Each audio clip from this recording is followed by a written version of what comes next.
Hello! Welcome back to Telugu వెలుగు YouTube channel. ఈరోజు ఈ వీడియోలో మనము తెలుగు బిట్స్‌ని అయితే చూద్దామండి. మనకు 6థ్ నుంచి 10థ్ వరకు ఉన్నటువంటి బిట్స్ అయితే థర్డ్ క్లాస్ నుంచి 10థ్ క్లాస్ వరకు ఉన్న బిట్స్ అయితే ఇవి. రీసెంట్‌గా మనకు టెట్ పేపర్‌లోని బిట్స్ అండి ఇవి. మీరు ఈ బిట్స్‌ని అయితే ప్రాక్టీస్ చేయండి. ఏపీ డిఎస్సి రాసే హెచ్‌జిటి వాళ్ళకి, స్కూల్ అసిస్టెంట్ వాళ్ళకి, టీజీటీ, పీజీటీ తెలుగు సబ్జెక్ట్ రాసే వాళ్ళందరికీ ఇవి బిట్స్ అయితే యూజ్ అవుతాయి. ప్రతి ఒక్కరూ బిట్స్‌ని అయితే ప్రాక్టీస్ చేయడానికైతే ట్రై చేయండి. స్కిప్ చేయకుండా వీడియో మొత్తాన్నయితే చూడండి. ఫస్ట్ టైం చూస్తున్న వాళ్ళైతే సబ్స్క్రైబ్ చేసుకోండి. లైక్ అయితే చేయండండి. ప్రతి ఒక్కరూ లైక్ చేయండి. మెసేజ్ అయితే మీకు ఆన్సర్స్ తెలిస్తే మెసేజ్ కామెంట్ సెక్షన్‌లో కామెంట్ అయితే చేయండి. మీ ఫ్రెండ్స్‌కి కూడా షేర్ అయితే చేయండి. మా తెలుగు వెలుగు యూట్యూబ్ ఛానల్ మెయిన్ ఉద్దేశ్యం ఏంటంటే టెట్, డిఎస్సి వాళ్ళకి సంబంధించిన ప్రీవియస్ క్వెషన్ పేపర్స్, సిలబస్, కంటెంట్‌ని అందించడమే మా ఉద్దేశ్యము. అందుకని ఈ ఛానల్‌ని అయితే మనము లాంచ్ చేయడం అయితే జరిగింది. ఇప్పుడు ఈ టీ మనకి తెలంగాణలో టెట్ కూడా జరుగుతుందండి. మీరు ఇప్పుడు బిట్స్ అయితే ప్రాక్టీస్ అయితే చేయండి. ప్రాక్టీస్ చేస్తే మీకు చాలా యూజ్‌ఫుల్ అవుతాయి. ఎలాంటి బిట్స్ ఇస్తున్నాడు అనేదైతే మీకు తెలుస్తుంది. మీరు ఫస్ట్ టైమ్ చూస్తున్నట్టయితే ఛానల్‌ని అయితే విజిట్ చేయండి. ఛానల్‌లో సిలబస్ అయితే ఉంది. తెలుగులోకి ట్రాన్స్‌లేషన్ చేసి అయితే పెట్టడం అయితే జరిగింది.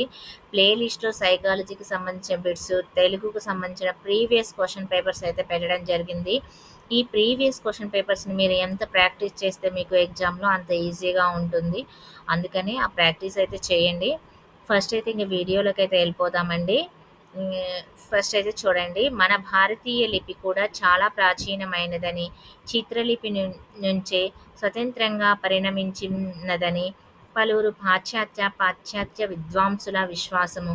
మనకు ప్రాచీన తమ సాహిత్యమైనటువంటి ఋగ్వేదంలోను, శతపథ బ్రాహ్మణంలో ఉన్న అక్షర, వర్ణ చర్చను బట్టి మనకు లేఖన పద్ధతి ఉంటుందని ఊహించడానికి అవకాశం ఉంది. క్రీస్తుకు పూర్వము 8వ శతాబ్దం వాడైన పాణిన్యాచార్యుడు అష్టాధ్యాయిలో లిపికర శబ్దాలను యవనాని అనే లిపి విశేషాన్ని తెలిపాడు. మనకి ఏపీ డిఎస్సిలో కానీ, టెట్‌లో కానీ మనకి గద్యాన్నైనా ఇవ్వచ్చు, పద్యాన్నైనా ఇవ్వడం అయితే జరుగుతుంది. మీరు పద్యాన్ని క్షుణ్ణంగా అయితే ఫస్ట్ అయితే ప్రాక్టీస్ అయితే చేయండి.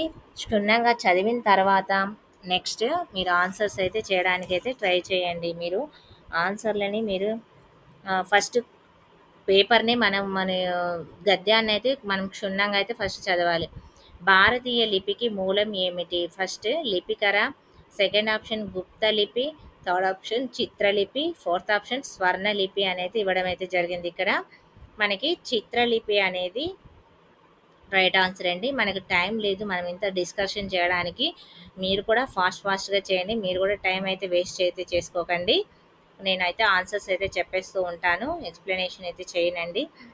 ఎదలో నెమ్మదిలో జీవిత రహస్య మార్గములలో నుండి పుట్టినది కవిత. దీనినొక ప్రత్యేక మార్గముగా ననుష్ఠించిన వారు నవ్య కవులే. కనుక దేనుగు సారస్వతమునకు సంబంధించినంత వరకి భావ కవిత యొక్క నూతన ప్రక్రియ యనియు నీ యుగము యొక్క విలక్షణత యనియు నంగీకరింపక తప్పదు. పై గద్యాన్ని అనుసరించి అసత్యాన్ని గుర్తించండి. ఇక్కడ చూడండి అసత్యం అని అయితే ఇవ్వడం అయితే జరిగింది. అసత్యాన్ని అయితే గుర్తించమని అడిగారు. చూడండి మీకు ఆన్సర్ తెలిస్తే ఆన్సర్ ఒకటి భావ కవిత నూతన ప్రక్రియ, భావ కవిత ఈ యుగానికి విలక్షణత, భావ కవితను ప్రత్యేక మార్గంగా అనుష్ఠించింది నవ్య కవులు. ఫోర్త్ ఆప్షన్ జీవిత రహస్య మార్గాల నుండి భావ కవిత పుట్టలేదు. ఆన్సర్ చూడండి ఫోర్త్ ఆప్షన్ ఈజ్ ఆన్సర్ దీనికి అసత్యం అని ఇవ్వడం అయితే జరిగింది. నెక్స్ట్ కుక్షిని నిఖిల జగంబుల నిక్షేపణము చేసి ప్రళయ నీరది నడుమున్ రక్షక వటపత్రముపై దక్షత పవలించునట్టి ధన్యుడు కృష్ణ.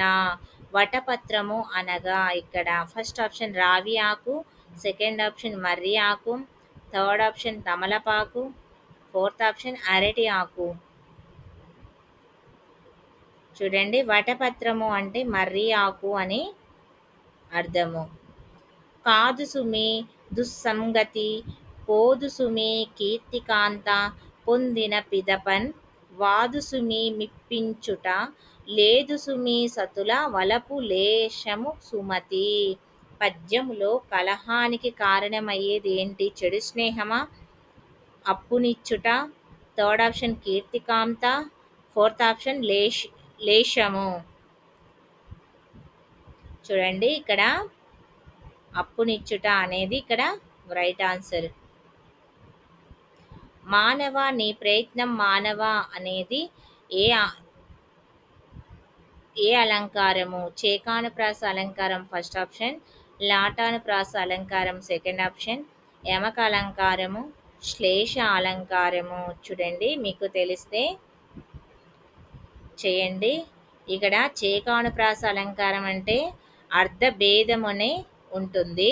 లాటానప్రాస అలంకారంలో తాత్పర్య భేదం అయితే రెండు పదాల జంట తాత్పర్య భేదం ఉంటుంది. ఇక్కడ రెండు పదాల జంట అర్ధభేదం ఉంటుంది. యమక అలంకారము శ్లేష అలంకారము. శ్లేష అంటేనే ఇక్కడ ఊహ అనే అర్థము. యమక అలంకారం చూడండి మనకి ఇక్కడ మానవ నీ ప్రయత్నం మానవ అనేది యమక అలంకారానికి చెందినది. ఉదకము పదానికి పర్యాయ పదము.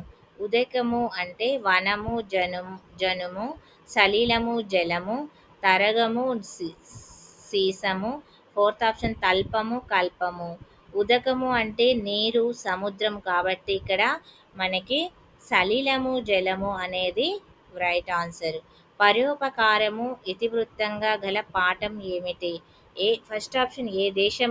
మీరు అర్థాలు, పర్యాయ పదాలు, ఉత్పత్త్యార్థాలు, ప్రకృతులు, వికృతులు ఇవైతే కంపల్సరిగా ప్రతి టెక్స్ట్ బుక్లో ఉన్నవైతే మీరు బ్యాక్ సైడ్ ఉన్నవి లెసన్ మధ్యలో ఉన్నవి కూడా మీరు కంపల్సరిగా అయితే నేర్చుకోండి. నేర్చుకుంటే మీరు బిట్ అయితే ఆన్సర్ చేయగలుగుతారు. ఈ టెక్స్ట్ బుక్స్ నుంచే మనకైతే బిట్స్ అయితే వస్తాయి. మన న్యూ టెక్స్ట్ బుక్స్ అండి. ఆంధ్రప్రదేశ్లో టెక్స్ట్ బుక్స్ అయితే మారడం అయితే జరిగింది. న్యూ టెక్స్ట్ బుక్స్ అయితే తీసుకొని మీరు అవే లెసన్స్ అవే ప్రాక్టీస్ అయితే చేయండి. ఇతివృత్తాల నుంచి, ప్రక్రియల నుంచి, కవి పరిచయాల గురించి, పాఠం పేరు, రచయిత, ప్రక్రియలు వీటి గురించి బిట్లు అయితే కంపల్సరీగా వస్తాయి. మీరు ఫస్ట్ ఉన్న ఇండెక్షన్ అయితే బాగా చదవండి. అర్థాలు కూడా చదివితే మీరు 50% మార్క్స్ బిట్స్ అయితే చేయగలుగుతారు. ఇవి టైం లేదు కాబట్టి వాటి మీద ఎక్కువ అయితే ఫోకస్ అయితే చేయండి. పరోపకారం ఇతివృత్తంగా గల పాఠం ఏమిటి? ఫస్ట్ ఆప్షన్ ఏ దేశం ఏగినం, సెకండ్ ఆప్షన్ ఇల్లెలకగానే, థర్డ్ ఆప్షన్ ఆకుపచ్చ శోకము, ఫోర్త్ ఆప్షన్ తీర్పు. ఇక్కడ మనకి పరోపకారం ఇతివృత్తంగా గల పాఠం ఏమిటి? చూడండి తీర్పు అనే పాఠము. తీర్పు పాఠాన్ని రచించింది ఎవరు? ఇలా మీరు అన్ని పాఠాలకి రచయితల పేర్లు, ఏ ప్రక్రియకి చెందింది అనేది మీరు నేర్చుకోవాల్సి అయితే ఉంటుంది. మనుషుల గుంపు, ఏనుగు పదాలు నానార్థాలుగా గల పదం ఏమిటి? గ్రావము ఫస్ట్ ఆప్షన్, సెకండ్ ఆప్షన్ సమాజము, థర్డ్ ఆప్షన్ సమితి, ఫోర్త్ ఆప్షన్ సమవేతము. మనుషుల గుంపు ఏనుగు అనేది చూడండి మనుషుల గుంపు సమాజంలోనే ఉంటుంది. నానార్థాలు. తోయ తోయజము పదానికి ఉత్పత్తార్థం ఏమిటి? భూమి నుండి పుట్టునది, పద్మములకు నిలయమైనది, థర్డ్ ఆప్షన్ నీటి యందు పుట్టినది, ఫోర్త్ ఆప్షన్ శాలము నుండి జనించునది. తోయజము అంటే పద్మములకు నిలయమైనదా, నీటి యందు పుట్టినదా, శాలము నుండి జనించునదా అనేది వీటికైతే ఆన్సర్ అయితే మీకు తెలిస్తే కామెంట్ సెక్షన్లో కామెంట్ అయితే చేయండి. నీటి యందు పుట్టినది అనేది తోయజము. దృష్టి ఈ పదానికి వికృతి. దిష్టి, దిష్ట, దిట్ట, దిష్టే.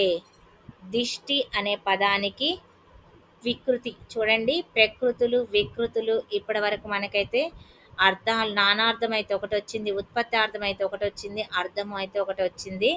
మీరు బిట్స్ ఇవైతే కంపల్సరీగా అయితే చదవండి. దిష్టి చూడండి ఈ ష, ఇది ష, ఇది సి అనేది, ఇది షి, ఇది సి. ఇక్కడ కొంచెం వేరియేషన్. ఈ ప్రకృతి వికృతి చాలా ఈజీగా గుర్తుపట్టవచ్చు. మీరైతే నేర్చుకోండి. పెడచెవిన పెట్టు జాతీయాన్ని ఈ అర్థంలో ఉపయోగిస్తారు. ఈ జాతీయాలు, సామెతలు గురించి కూడా మీరు వాటి మీనింగ్స్ తెలుసుకోండి. మీనింగ్స్ ప్లస్ నిర్వచనము ప్లస్ ఈ జాతీయాలు కూడా మీరు నేర్చుకోవాల్సి అయితే ఉంటుంది. చెప్పిన విషయాన్ని గ్రహించడం, పెడచెవిన పెట్టు, చెప్పిన విషయాన్ని గ్రహించడం, చెప్పిన విషయాన్ని అర్థం చేసుకోవడం, థర్డ్ ఆప్షన్ చెప్పిన విషయాన్ని నిర్లక్ష్యం చేయటము, ఫోర్త్ ఆప్షన్ చెప్పకపోవడం. మనకి ఇక్కడ దీంట్లోనే పెడచెవిన పెట్టు అంటే చెప్పిన విషయాన్ని అర్థం చేసుకోక నిర్లక్ష్యము చేయడము అనేది రైట్ ఆన్సర్. అంగట్లో అరువు, అరువు తల మీద బరువు అనేది ఒక సామెత. సెకండ్ ఆప్షన్ కళారూపమా, థర్డ్ ఆప్షన్ జాతీయమా, ఫోర్త్ ఆప్షన్ పొడుపు కథనా. అంగట్లో అరువు తల మీద బరువు అనేది ఒక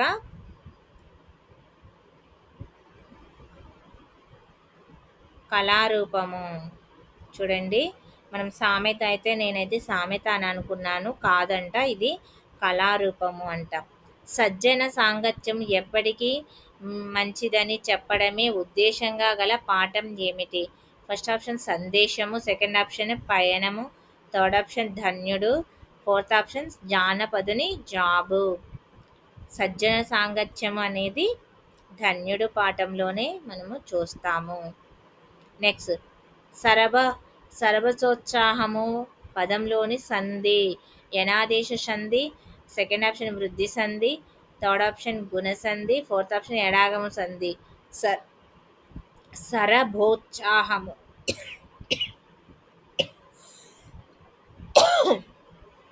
సరభోత్సాహము.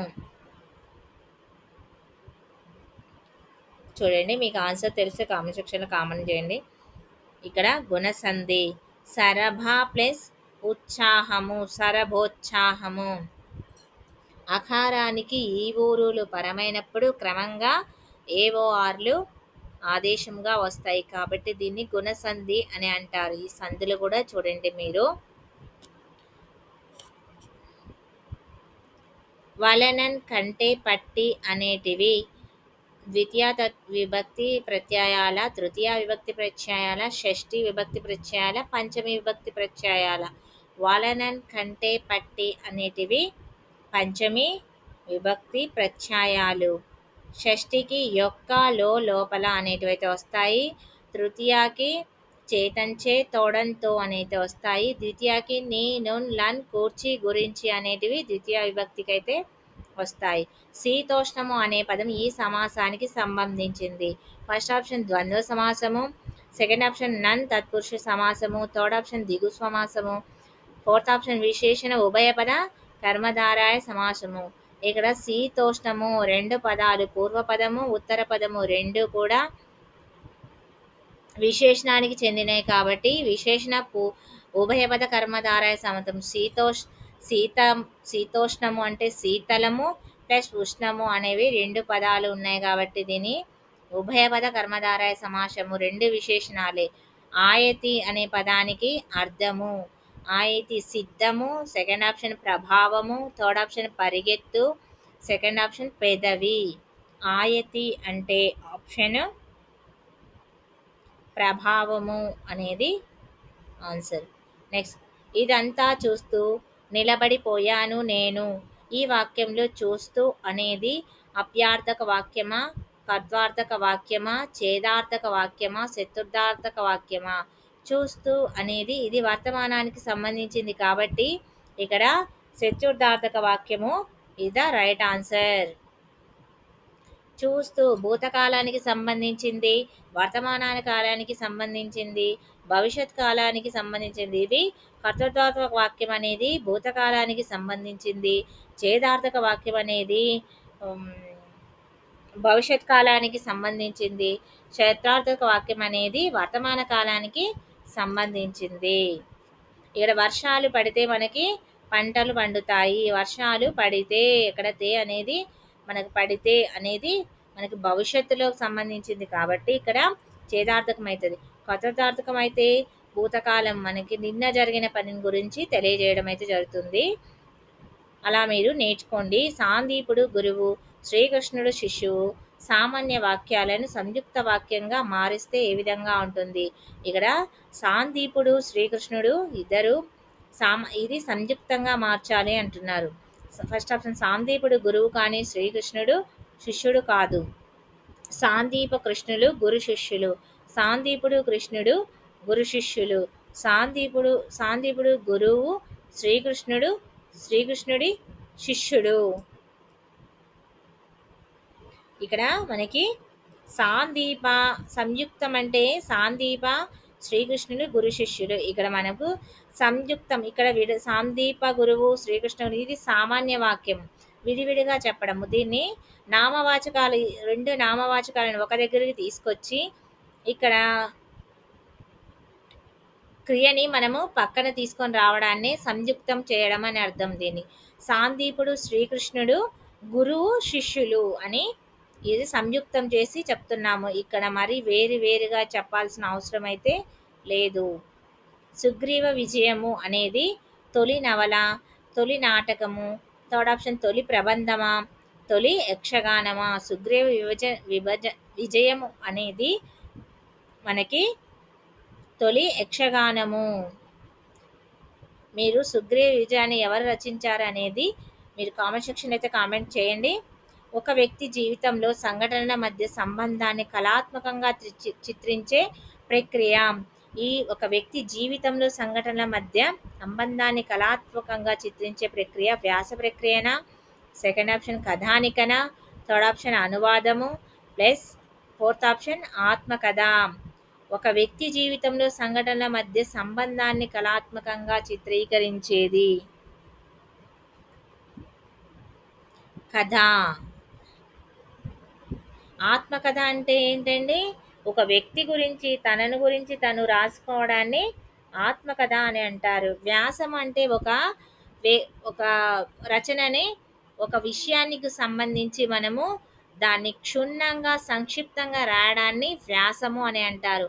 అనువాదము అని అంటే మన ఇంగ్లీష్లో ఉన్న దానిని తెలుగులోకి అనువదించడము, ఒక లాంగ్వేజీలో నుంచి ఒక దానికి అనువదించడం, ఒక భాషలో నుంచి ఇంకొక భాషలోనికి అనువదించడాన్ని అనువాదము అని అంటారు.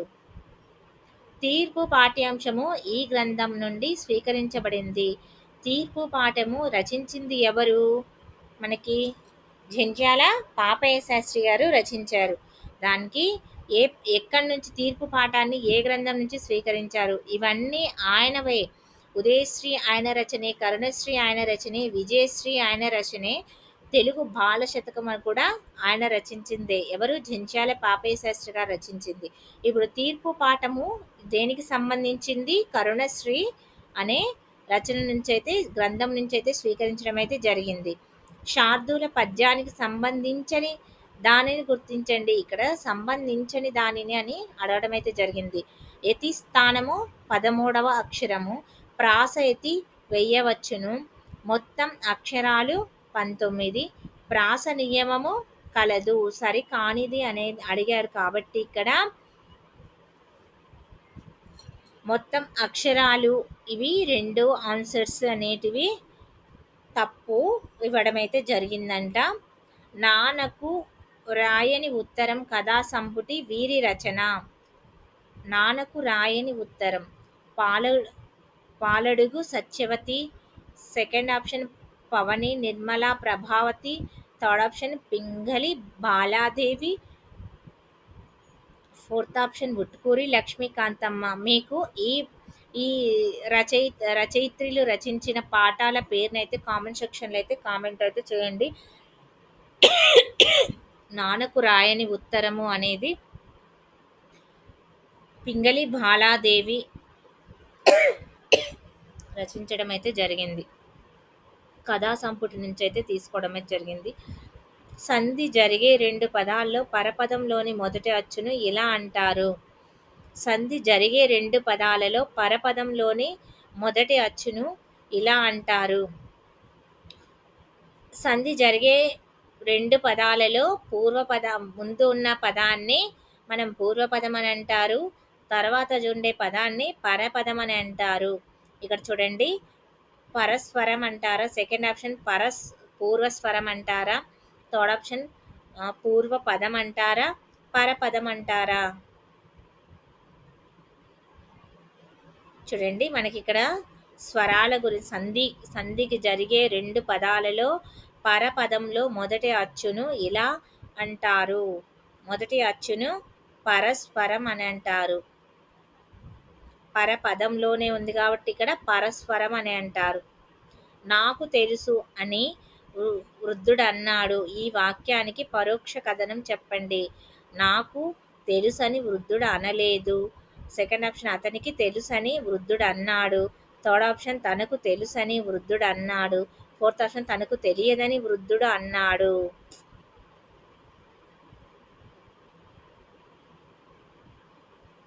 చూడండి తనకు తెలుసని వృద్ధుడు అన్నాడు.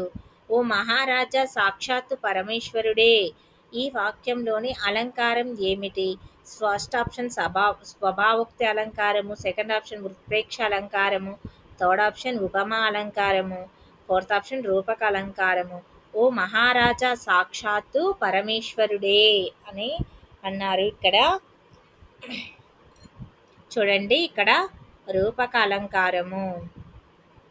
ఉపమాన ఉపమేయాలకు అభేదం చెప్పడాన్నే రూపక అలంకారము అని అంటారు.